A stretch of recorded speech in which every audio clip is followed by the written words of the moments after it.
How's it going? Hi, Donald. How are you? Is the sound of the video okay?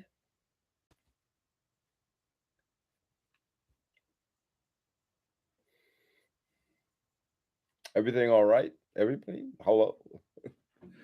Okay. There's a whole bunch of things I want to talk about today. Hi, Mark. How's it going? Um, the earlier today we talked about what we would like to see if we could change one thing in the whole watchmaking. And one of the things that came up was total transparency in terms of everything that we wanted to be able to know about. And so, between this morning and now, I've been looking at all of these different Swiss. Now, there are other ones in Germany and Japan and China and so forth, but I wanted to concentrate on the Swiss, the people who were producing all of the other stuff that went along with it. Um, hey, Graham, how are you, Homer? Nigel, how's it going? Hater, hi, Paul. Oh boy, we gotta now. There's some things that I wanted to talk about. One of the things that I think we had decided we don't have a lot of choice over who's going to tell us anything from the watch companies. Some are more transparent than others, but after spending the afternoon digging around and also finding out about more things about our own watch that we're the Larique watch that we're hoping to get soon. Um, what I found out that there are really a handful of companies who really make sort of the heart of their movements, and a lot of other parts of the movements, including in-house ones, are done by somebody else.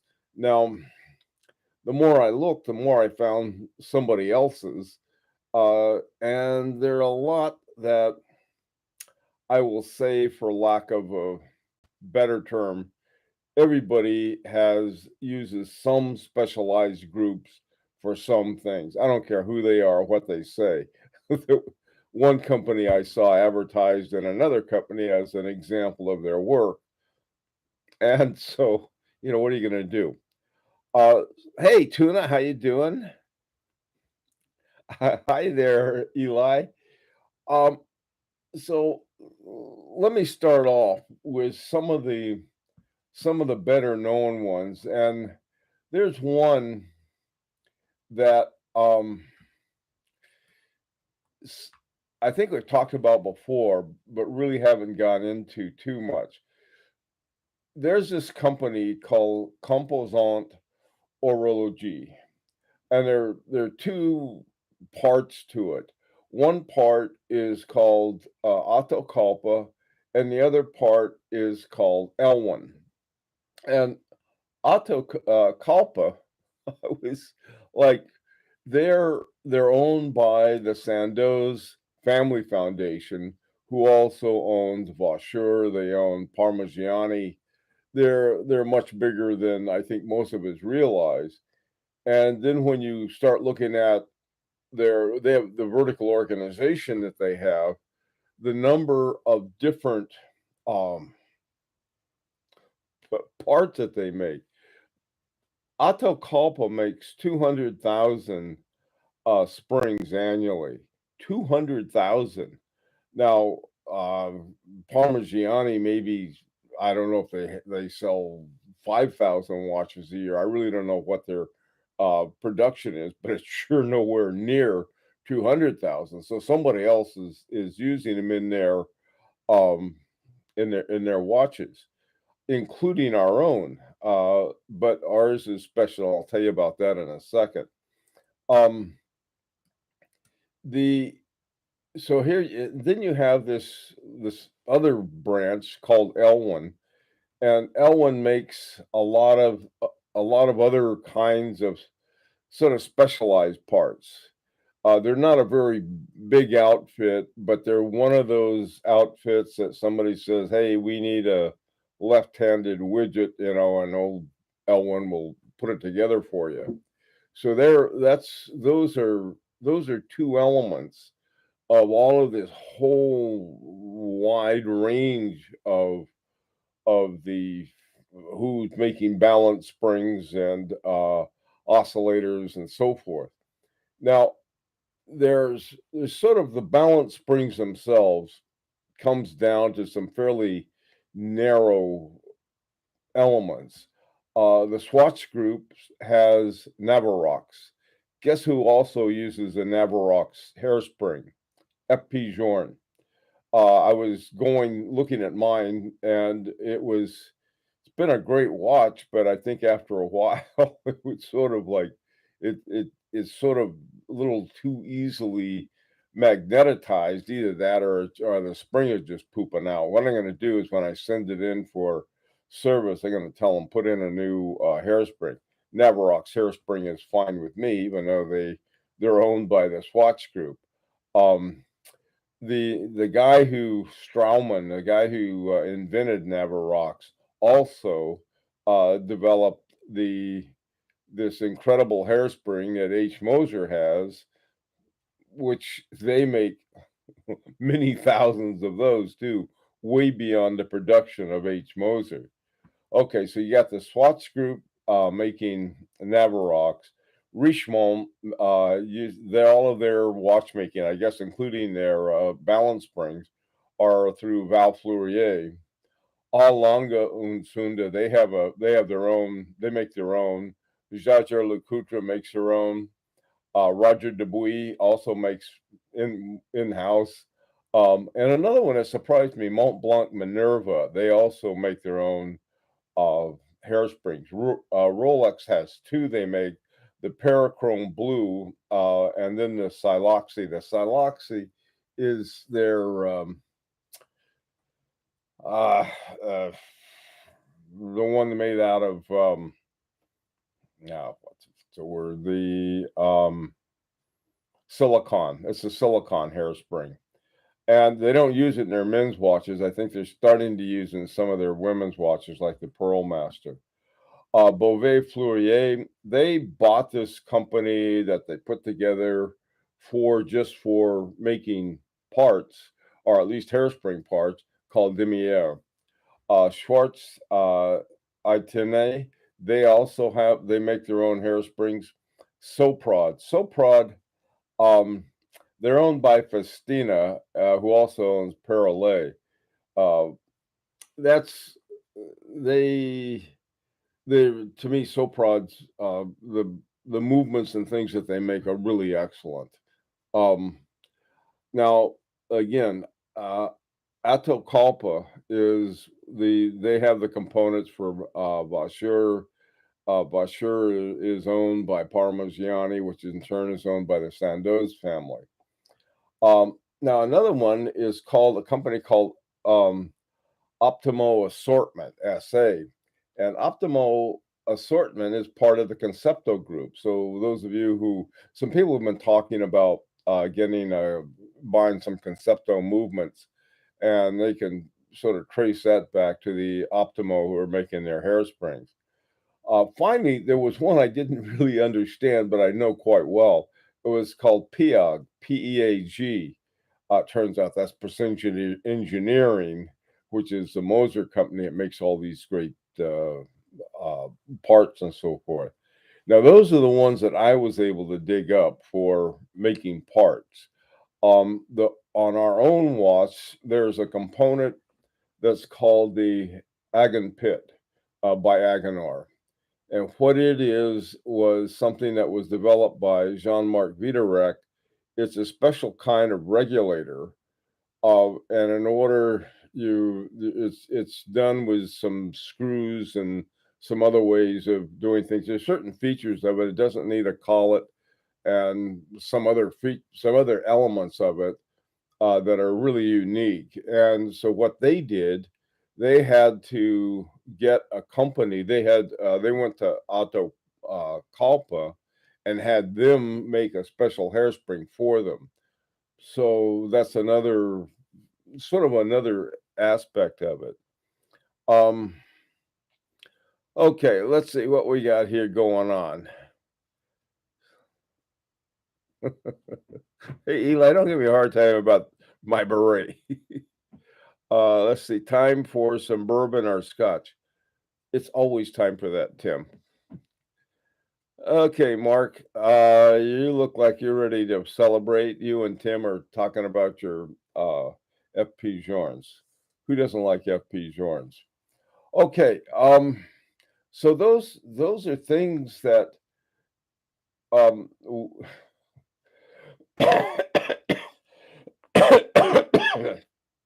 excuse me. Those are some of they're making the parts for a lot of these watches. Earlier today, someone said that Chopek was very transparent about their parts, and one of the parts is a Carnot movement. I don't know who makes sort of some of the key components of the Carnot movement. I do know that Jean-Francois Mojon was the one who designed it. So you end up with one of these tip-top designers. Also, Carré and Lannen and some others uh, use the uh, H. Moser hairspring, a Strawman. It's actually part of precision engineering. So there's some other things that are people worry about, are they in-house or not?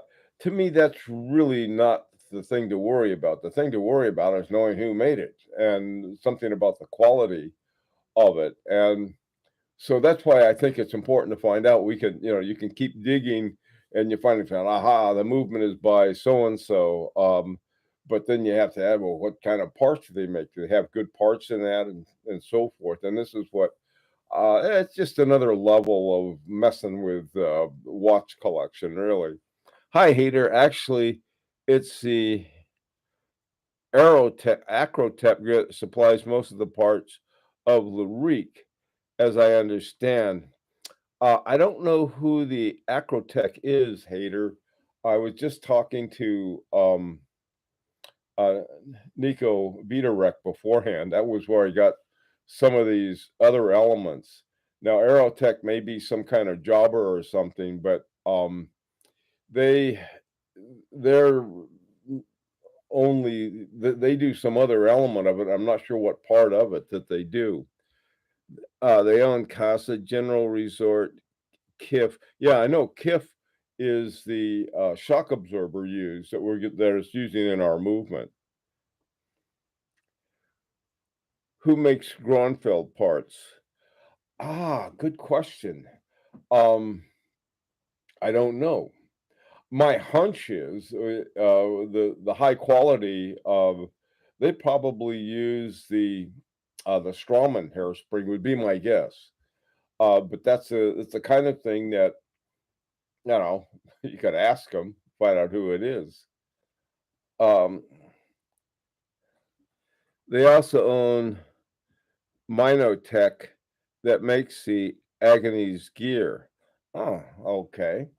Um, I'm getting a lot of different answers, Hater. We gotta pin them down and find out because the companies that I've been looking at are a little different than those, and so I think we got to find out. we got to get our we got to get our act straight. Um, Hi, Raj. Uh, Gronfeld uses APRP. Hater, what is APRP? So, did someone step up to Makamova Brea? Yeah, somebody already done that. You're late. Hey, John. This is simply how all business is done. I can't wait to see the Lyrique and metal. Me neither. you, you are. Um,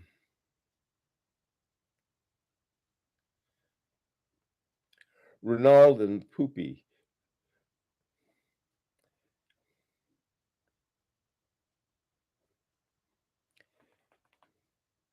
Audemars Piguet Renault. Oh, yes. Yes, yes. Okay, thanks, Eli. Thanks, Hater. Um, yes, now I know. I recognize them. Uh, I'm told Streller. Um, he may have been involved in design. I'm not sure what company is actually doing the work on it or not. Um, a couple other companies that I found out about today, at least as this is working on our watch. One is called Gold Goldeck, uh, or yeah, Goldeck. Now they're in La Chaux-de-Fonds. They specialize in turning high-end watchmaking. The turning part, I think it has to do with polishing and shaping and so forth, but I'm not exactly sure. Um, but anyway, they're one of the companies working on our watch. Another one called Vico Deco. They specialize in the high precision bar turning and finishing as well, in the polishing, cutting, and so on and so forth. Um, this is the funny thing about it is that I was looking at some of these companies, and one of the things they came up with Beauvais, and I didn't know. I thought Beauvais did everything itself from scratch on up. We don't know. Stellar, yes, Stellar. These kinds of things, Adam. I think what we have is that you have designs like, for example, Agenor designed the hairspring that they needed for the Agon pit, and then they had Otto Koppel create it for them. And there's some other ones that Hayter found out about for different parts too. That we're going to try to get everything all set up so that once we get it completed, we know all of the who makes all of the parts for everything. Beauvais calibers are made in Vauchur, as far as I know. I thought their calibers were made by Demier. I know some of their older ones were actually ETAs, or at least ETA based on what were they on? They're sort of their sport watches. They don't do too much with sport watches, but what happened, at least my understanding of it, was a company called something SSA or something like that that Pascal Raffi bought when he was putting together Beauvais. He was doing very much what the Sandoz Family Foundation did in one respect. He was getting all of these different pieces and putting together a vertical kind of, I guess, organization, but he collapsed them into two, Beauvais 1822 and then Demier. But then he's using some of these other things as well.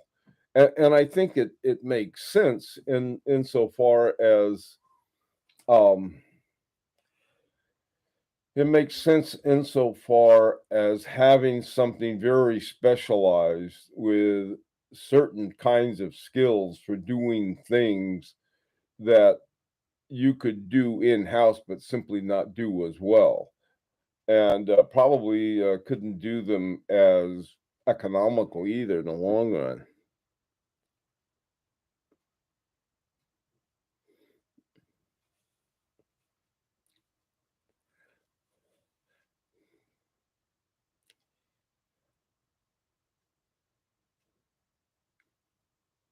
Yes, you're right, Eli. That's correct. They're both in Fourier. In fact, there's the way that I was looking at some Beauvais watches today. I was looking at my the 1930 and sort of seeing where it's going. And it was talking about they have divided their watches into demi-heure and something else. And the funny thing about it is the only difference between the 1930 Fleurier and demi-heure is the demi-air has the more traditional kind of just regular lugs as opposed to the bow and crown that's on the 1930 demi-air. Nigel, hi Nigel. Uh, we have specialist decorators on the 6801. Yeah, I mean, you saw some of those things, Nigel. I mean, some of the parts that they did. My God, yeah, they're very specialized and very talented. Um, Kari seems to be involved a lot on different watch brands and took over UN as well. Yeah, Urban Jurgensen. Um, I think I don't think he took over Ulysse Nardine. I think it was he may have for all I know, but I think he took over only the Urban Jurgensen. Hey Archer, do you believe that Hamilton brand could be the next Rolex in the long run? The part from Hamilton has a great quality as well. I don't think so. Hamilton, yeah, they're basically Hamilton is one of the Swatch watches, but I don't think that they have either they're just not they're not quite up to Rolex. I don't think, but that I could be wrong. Tomorrow there's Hamilton is the new Rolex. I don't know.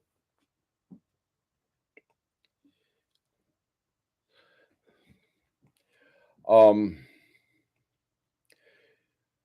okay. Um, so these things, the more I find out, the more I find out that I don't know anything, or I thought I did, because you have the parts, and then you have somebody doing something else to the parts, and then somebody else doing even something else to them, and you end up with this watch that goes, "Holy smoke, that's a nice looking watch." I wonder what they did, and I think a lot of these specialized companies, like Golek and Vico Deco, who do these fine things on it, are the ones that Hader mentioned that made the Agonies gear. Boy, I tell you, that's very specialized, making a gear with springs in the teeth. Okay, you guys are clearing up between did Kari Voutilanen buy? Oh, by the way, too, I'm really interested in seeing what Kari Voutilanen is going to be doing with Urban Jurgensen. Um, I know that his daughter is going to be taking care of uh, consumer, I guess, questions about it. So as a consumer, I'll be able to say, hey, what's going on with that? Patrick Poon. Okay, how durable is is springs and gears? I don't know. That's a good question. I think it would be as durable as the way they're set up. I think it'd be as durable as a regular gear because you don't have slippage. And in a regular gear, you have slippage, which is going to wear on it. I don't care what anybody says. Whereas with a spring, you got a lock on it, and so you're not going to have the slippage that you have with a regular gearing. Now, I'm not saying that these we're talking about gears that have lasted 3 centuries, so I don't think that there's going to be a big problem between them. Um, yeah, no kidding. Nigel, we're gonna find out. Um,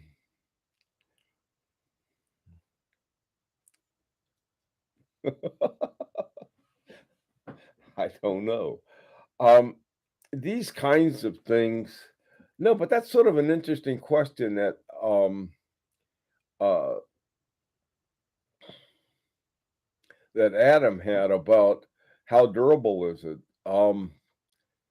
I guess the spring could weaken after a certain point in time, but I don't I haven't heard that as a problem. Um, some other kinds of things that are done by some of these specialized companies. You take like Alto Calpa makes these little funky gears with different kind of gearing in it for uh, pivot gears and different other ones like that. When you take all of these, one of the things I'd like to find out about, I know that Roger Smith doesn't make his own hairsprings. That's one thing he hasn't done. He's done everything else. I don't know about the balance wheels. I don't know about the forks or the escapement probably, but some of the other ones, I don't know what I does he make all of his own gears? I wouldn't be surprised.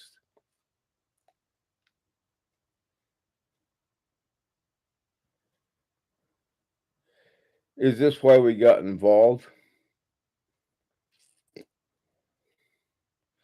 I'm not sure, Nigel.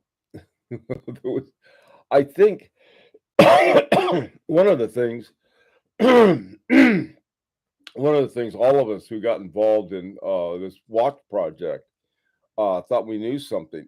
At least I did. I thought, oh boy, I know a lot about watch. I didn't know jack about the process of going through and everything that was involved and what was necessary to really make an excellent watch, not just a watch, but something that was, I hate to use the word high horology because that was really set up as a marketing term by Richemont. But the idea of having a really special and exceptional quality watch, I think, is requires some of these things that I didn't know about. I mean, like you take a look at the finishing by someone like Dufour, and then you find out that, and this is nothing against Dufour, believe me, but you find out that these other companies that specialize in doing nothing but on glass or some other or polishing or turning, and they even use terms I've never heard of before. And I don't, at least in the context that they're used. And so, more stuff to find out about. Hey, policy, my average life expectancy is another 21 years. So hopefully the spring will hold out for that length of time. Hi, Marco. Yeah, I don't know. Um, my life expectancy is either I don't know how many years or when my wife catches me with the next watch that I wasn't supposed to get. I don't know. Uh, yeah, yeah, right. Adam, no, this is one of the things that I like about these discussions, like Hader had mentioned those companies before, and I haven't I didn't follow them up, but I want to follow up and find out more about them because they weren't ones that I've been finding, and that doesn't mean I was right about it. I simply may have not looked where I should have, and so I think a Hater and I better have a talk to find out about that and uh, fill me in on what he found because I think those are, all of us out looking for this stuff. I think it's important. Hey, laser time. Or lease time. Hi there. Cheers from Hamburg. How are Hamburg's going? There's a company called Gemel Rollers SA that makes gear trains, but I have no idea who they make them for. Yeah, these things are to me they're really fascinating to find out about. Who are these guys? What are some of the things that they make and so forth. 3 or 4 more, watches then, at least, yeah. Man, I tell you, um, oh boy.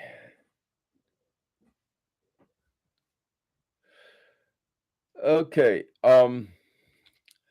what are some other companies? I've talked about a lot of them, and, Hader's had some others that he's added to it. Have we left any out that I think that are important to take a look at for sort of the components behind who's making the watches?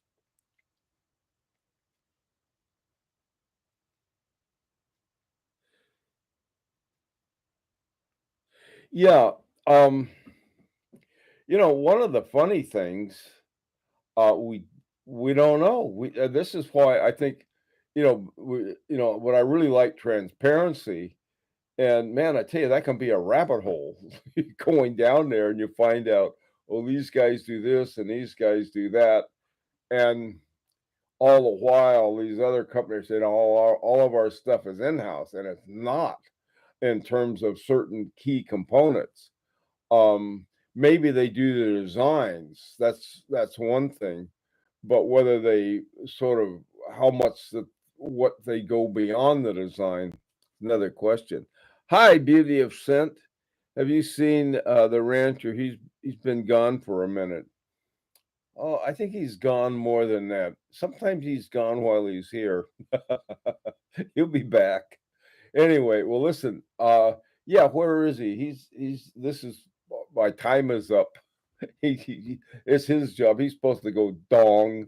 But anyway, listen, uh, finding out more about these, I've been trying to make a list of them and seeing what they do. But I think it's important for us to find out as about as many as we can. Anyway, that's all I have for today, time wise. And there he is. I'm really not for transparency. The poor kids don't know if they should call their mom or dad every day. Oh God. Oh no. Okay. Take care, everyone.